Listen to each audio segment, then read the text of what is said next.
September 23rd, 1803. A dusty plain in central India. A 34-year-old British general named Arthur Wellesley faced an impossible decision. Before him stood 50,000 Maratha warriors with over 100 cannon, one of the largest and best-equipped Indian armies ever assembled. Behind him, 7,000 exhausted soldiers, most of them Indian sepoys who'd never faced battle before. The odds were 7-1. Any sensible commander would retreat. Wellesley attacked. This is the story of Assaye, the battle Wellington himself called "my finest." And what you're about to discover will show you how one of history's greatest generals earned his reputation, not on the fields of Europe, but in the heart of India, against odds that should have been impossible to overcome. Welcome to Britain's history. Today, we're diving into a battle that deserves to be as famous as Waterloo, but has been largely forgotten outside military history circles. Because Assaye wasn't just about tactics or courage. It was about a young commander taking enormous risks, learning the craft that would make him legendary, and facing an enemy that fought with skill, discipline, and determination equal to any European army. But before we get to that dusty Indian battlefield, before we watch 7,000 men charge into an army 7 times their size, we need to understand what brought British and Maratha forces into conflict. Because without knowing the political situation in India in 1803, you can't truly appreciate what was at stake when Wellesley made his audacious decision to attack.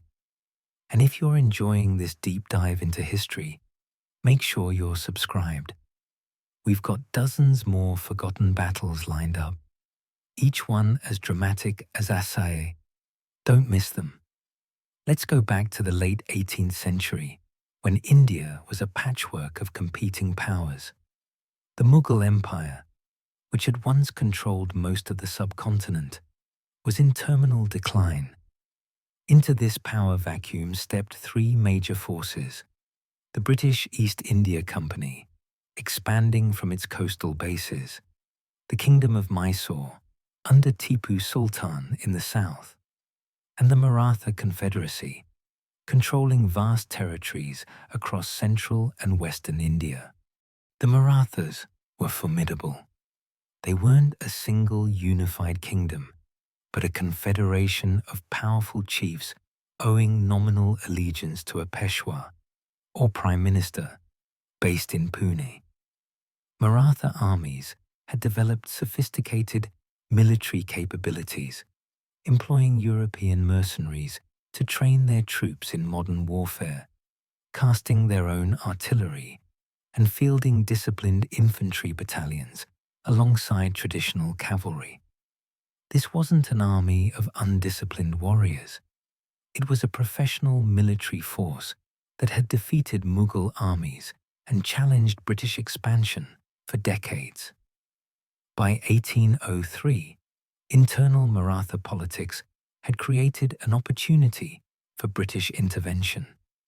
The Peshwa, Baji Rao II, had been driven from Pune by rival Maratha chiefs, particularly Daulat Rao Scindia and Raghoji II Bonsley. The Peshwa appealed to the British for help, and the East India Company saw a chance to extend its influence. Arthur Wellesley, commanding British forces in southern India, was ordered to restore the Peshwa and deal with Scindia and Bonsley's forces. Wellesley was an ambitious 34-year-old officer from an Anglo-Irish aristocratic family. He'd purchased his way up through the ranks, a common practice at the time. But he'd also proven himself a capable administrator and commander in India. He was methodical, calculating, and possessed an almost reckless personal courage that would characterize his entire career.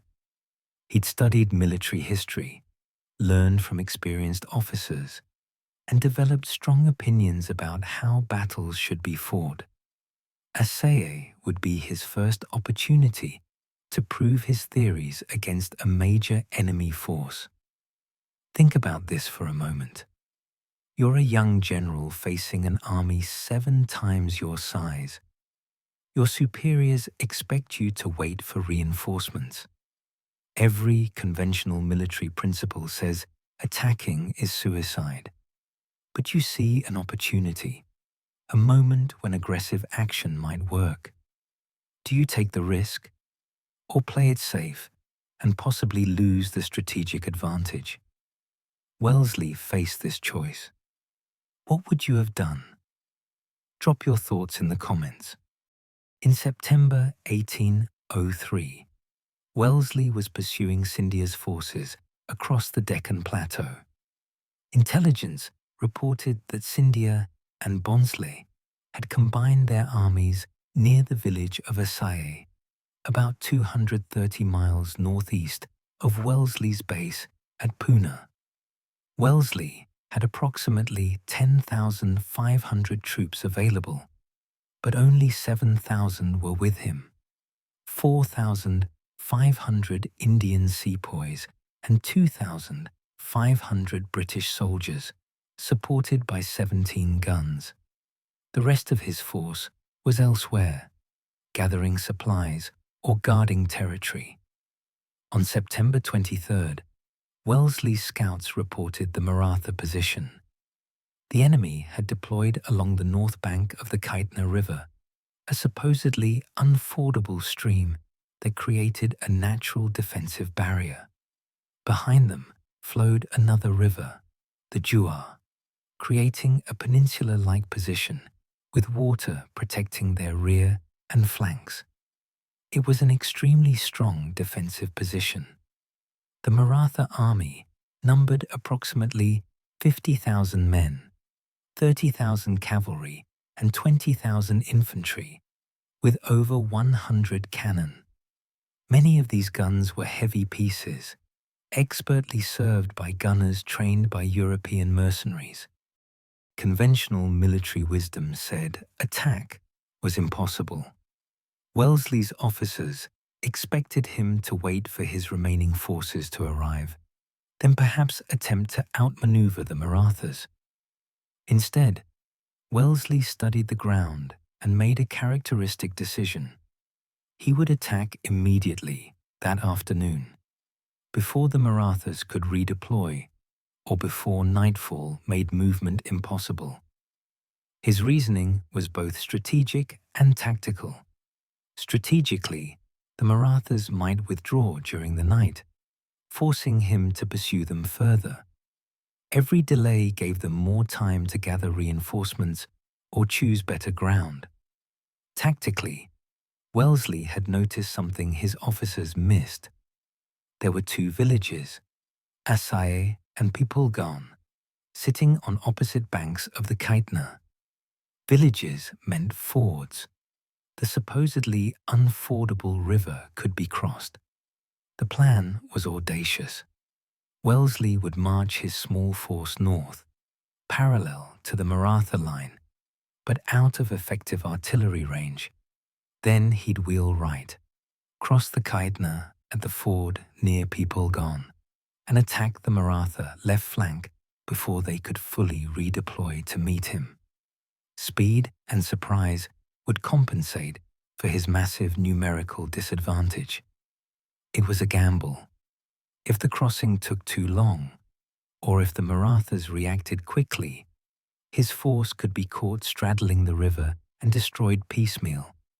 If his sepoys, many facing battle for the first time, broke under fire from 100 cannon, his British infantry would be overwhelmed. If his cavalry couldn't protect his flanks, Maratha horsemen would encircle and annihilate him. Everything depended on speed, discipline, and nerve. Around 1 p.m., Wellesley's force began its march. The Maratha commanders, watching from across the river, initially assumed the British were retreating or maneuvering for better position. When Wellesley's columns suddenly wheeled right toward the ford at Pepulgarn, the Marathas realized an attack was coming. They began redeploying their left wing to face the threat, moving infantry battalions and dragging their heavy guns into new positions. The British and sepoy infantry crossed the Kaitna under increasingly heavy artillery fire. Wellesley had personally reconnoitred the ford, riding ahead of his army, nearly alone, to verify it was passable. This kind of personal reconnaissance, exposing himself to enemy fire to gather first-hand information, would become a Wellesley trademark. His men crossed successfully, but the Marathas were ready. What followed was brutal, close-range combat, unlike anything most of the British force had experienced. The Maratha artillery opened devastating fire on the advancing British lines. Round shot tore through infantry formations. Grape shot scythed down entire ranks. Wellesley's 17 guns answered, but they were massively outgunned. The British infantry had to close with the enemy quickly before Maratha firepower destroyed their formations. Wellesley deployed his force in two lines. The British 78th Highlanders, his most experienced European regiment, formed the right of his first line. The 74th Highlanders held the centre. Indian sepoy battalions filled out the line and formed the second line. His small cavalry force, 19th Light Dragoons, and 3 Indian cavalry regiments protected the flanks. The attack went forward at quick march pace, drums beating, officers on horseback maintaining formation despite the chaos. Maratha infantry, disciplined and well-trained, held their ground. These weren't amateur soldiers, but professional battalions drilled by French mercenaries, armed with modern muskets and supported by the best artillery in India. They fired disciplined volleys into the advancing British and sepoy ranks. Men fell by the dozens. Gaps appeared in the British lines. Officers scrambled to close them up. Then Wellesley's plan began to unravel. In the confusion and smoke, the 74th Highlanders and several sepoy battalions veered left instead of maintaining their position. They headed directly for the village of Assaye, which was strongly held by Maratha infantry and bristling with artillery. The 74th found themselves advancing alone into a killing zone, Maratha guns firing into them at point-blank range. The regiment was virtually annihilated. Of 543 officers and men who began the advance, 176 were killed and 168 wounded, a 63% casualty rate, one of the highest ever suffered by a British regiment in a single action. But the disaster at Assaye inadvertently created an opportunity. While Maratha attention focused on destroying the 74th, Wellesley's remaining infantry, particularly the 78th Highlanders on the right, closed with the Maratha left wing. At less than 100 yards, both sides fired devastating volleys. Then the Highlanders charged with bayonets. The Maratha infantry, despite fighting bravely, began to give ground. The superior close combat training of British infantry, endless drill in bayonet fighting, was telling. Wellesley now faced a crisis. His centre was destroyed. The 74th had been shattered. Maratha cavalry, thousands strong, were beginning to move around his flanks. If they got behind his position, his entire force would be surrounded and destroyed. He needed his cavalry to counter this threat, but his cavalry was desperately outnumbered. Colonel Maxwell, commanding the British cavalry, made the decision that saved Wellesley's army. He ordered the 19th Light Dragoons, only about 300 horsemen, to charge the Maratha gun line directly. It was a desperate gamble. Cavalry charging prepared artillery in daylight across open ground was normally suicidal, but Maxwell believed the audacity of the charge might break Maratha morale.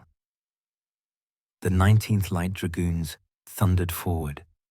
Maratha gunners, trained to hold their nerve, fired canister shot, essentially giant shotgun blasts of metal balls, into the charging cavalry at point-blank range. Horses and men went down in heaps. The dragoons reached the guns, sabering the gunners, overrunning the position. For a brief moment, they'd captured a significant portion of the Maratha artillery, but they couldn't hold. Maratha infantry counterattacked, supported by their cavalry. The 19th Light Dragoons were driven back with enormous losses. They'd bought time, nothing more. Yet that time was enough. Wellesley's infantry rallied and reformed, advanced on the Maratha position. The sepoy battalions, despite heavy casualties and the chaos of their first major battle, held together. Their British officers and Indian NCOS kept them in formation, kept them firing, kept them moving forward. The battle became a grinding, brutal shoving match. British and sepoy infantry pushed against Maratha infantry battalions. Both sides fired volleys at ranges where they could see the faces of the men they were killing. Bayonet charges decided small sections of the line. Artillery on both sides continued firing, caring little whether they hit friend or enemy in the smoke and confusion. The heat was oppressive. Men fought in thick woolen uniforms under the Indian sun. Thirst, exhaustion, and terror combined with the killing. Slowly, incrementally, the Marathas began to give ground. Not because they were cowards, they fought with tremendous courage, but because Wellesley's relentless pressure, the destruction of key units, and mounting casualties were breaking their cohesion. Scindia himself was present on the battlefield, but he couldn't restore the situation. His artillery, initially so devastating, was being overrun or silenced. His infantry, despite fighting well, was being outfought by British and sepoy discipline. Around 6 p.m., as the sun began to set, the Maratha line collapsed. Units that had held for hours suddenly broke. The retreat became a rout. Wellesley's cavalry, what remained of it, pursued for a short distance, but they were too exhausted and depleted for an extended chase. The Marathas fled across the Jua River, abandoning their artillery, supplies, and hundreds of wounded. Wellesley held the field. The cost was staggering. Of 7,000 British and sepoy troops engaged, approximately 1,600 were killed or wounded, nearly 23% casualties. The 74th Highlanders was effectively destroyed as a fighting unit. The 78th Highlanders suffered 182 casualties. The 19th Light Dragoons lost 106 of 300 men. Among sepoy battalions, casualties ranged from 15% to 30%, depending on their position in the line. Wellesley himself had 2 horses shot from under him and his coat was torn by a bullet. He came within inches of death multiple times. Maratha casualties were difficult to determine precisely, but estimates suggest 6,000 to 8,000 killed or wounded, with many more scattered in the retreat. They lost 98 guns captured, their baggage train, and the cohesion of their army. For Scindia, it was a catastrophic defeat. His best troops, his finest artillery, his claim to military dominance in the region, all shattered in 6 hours. Wellesley, surveying the carnage as night fell, reportedly said little. He'd won a stunning tactical victory against impossible odds, but the cost had been brutal. This wasn't the relatively bloodless maneuvering he'd later perfect in Spain and at Waterloo. This was a close-run, desperately fought action where victory came down to which side could endure more punishment. It taught Wellesley profound lessons about the importance of reconnaissance, the danger of losing control of his formations, and the absolute necessity of maintaining discipline under fire. The strategic consequences were enormous. The Maratha Confederacy's military reputation was shattered. British prestige soared across India. Other Indian powers, watching to see if the British could be defeated, saw instead that even massively outnumbered British-led forces could win decisively. Scindia's power was broken. Within months, he sued for peace, ceding territory and accepting British dominance in the region. But Assaye wasn't the beginning of Britain's conquest of India. It was the middle act. The real story started 46 years earlier, in 1757, when a 32-year-old company clerk named Robert Clive faced an impossible situation. The Nawab of Bengal had 50,000 soldiers and war elephants. Clive had 3,000 men and a desperate plan involving bribery, betrayal, and one of the most audacious bluffs in military history. In 3 hours at Plassey, Clive would win Bengal, the richest province in India, and set in motion 200 years of British rule. That's the battle that started everything, and we will get to that story in next videos. For Wellesley personally, Assaye established his reputation. He'd taken an enormous risk and won. Critics pointed to his high casualties and questioned whether the battle had been necessary. Defenders argued that his aggressive action prevented a prolonged campaign and demonstrated British military superiority decisively. Years later, when asked which was his greatest battle, the Duke of Wellington, as Wellesley had become, replied Assaye without hesitation. Not Waterloo, where he'd defeated Napoleon. Not Salamanca or Vittoria, his masterpieces in Spain. But Assaye, where as a young general he'd attacked against 7-1 odds and won. The battle also demonstrated something important about the British conquest of India. This wasn't simply European technology overwhelming primitive forces. The Marathas had modern weapons, trained troops, excellent artillery, and competent commanders. They fought with courage and skill.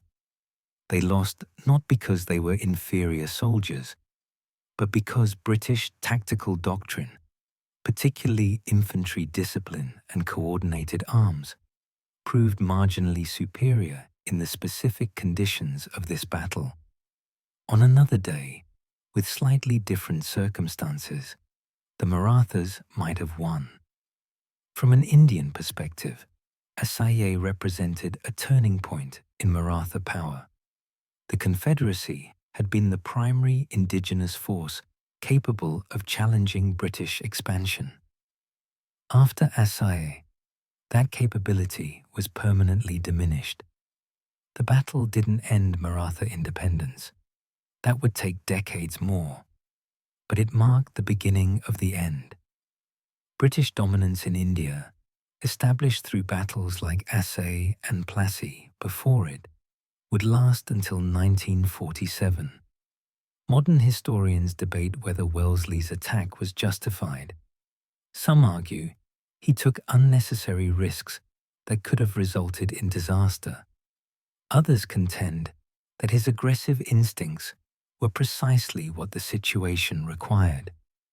Waiting for reinforcements might have meant losing contact with the enemy entirely, prolonging the campaign, and allowing Maratha forces to recover their cohesion. The high casualties were terrible, but they achieved a decisive strategic result that saved lives in the long run by ending the war quickly. The battlefield itself is now peaceful Indian farmland, and the village of Assaye still stands. Local oral traditions preserve memories of the battle, though naturally from an Indian perspective that emphasizes different aspects than British accounts. Archaeological work has confirmed the basic geography described in contemporary reports: the rivers, the villages, the fields where thousands died. One fascinating aspect of Assaye is how it compared to Wellesley's later career. At Waterloo, he commanded 68,000 men and suffered 15,000 casualties, about 22%, nearly identical to Assaye's rate. But Waterloo is remembered as his masterpiece, while Assaye is forgotten. Perhaps because Waterloo defeated Napoleon, the century's most famous general. Perhaps because it happened in Europe, closer to the centers of historical writing. Perhaps because imperial battles in India, no matter how significant, were never given the same weight as European conflicts. Yet tactically, Assaye was arguably more impressive. At Waterloo, Wellington fought defensively, choosing his ground and forcing the enemy to attack him. At Assaye, he attacked a superior force in a strong position and won through aggressive maneuver and sheer determination. The risks he took as a young general in India, he would never take again as a mature commander in Europe. Experience taught him caution. But at Assaye, that caution didn't exist, and the result was a victory that defied all conventional military wisdom. If this is the kind of history that fascinates you, the forgotten battles, the impossible odds, the moments when everything hung in balance, then you know what to do. This channel exists because these stories deserve to be told. What other forgotten battles shaped the British Empire? Plassey, Seringapatam, Rorke's Drift, the victories that built an empire but have been forgotten by history? Drop your suggestions below. Thank you for watching Britain's history. The stories that mattered, told the way they deserved.